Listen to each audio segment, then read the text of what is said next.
আলাইকুম। আল্লাহর বান্দা নবীর উম্মত আসেন একটু মোসাফা করি। এখানে কি করতেছেন ভাই?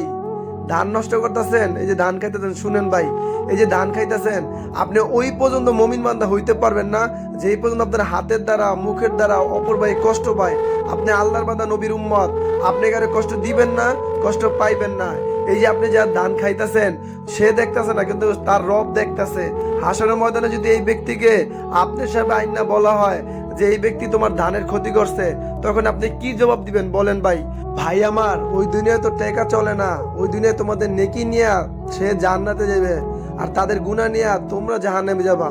এইগুলা বলার উদ্দেশ্য এটাই, আমরা দিনের দায় নবী আল্লাহ মেহনত করি। বড় ভাই, আমার উপরে বড় জিম্মাদারি ছিল, তাই তোমাদের দিনের কথা বললাম। তোমরা কেউ কষ্ট নিছো ভাই, কষ্ট নিও না ভাই, আল্লাহর হস্তে।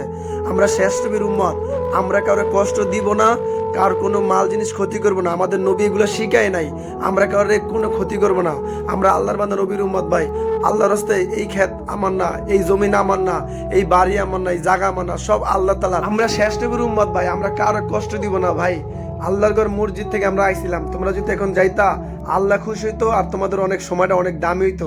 এখন অল্প সময়ের জন্য যদি আল্লাহর ঘর মসজিদে যাইতা ভাই।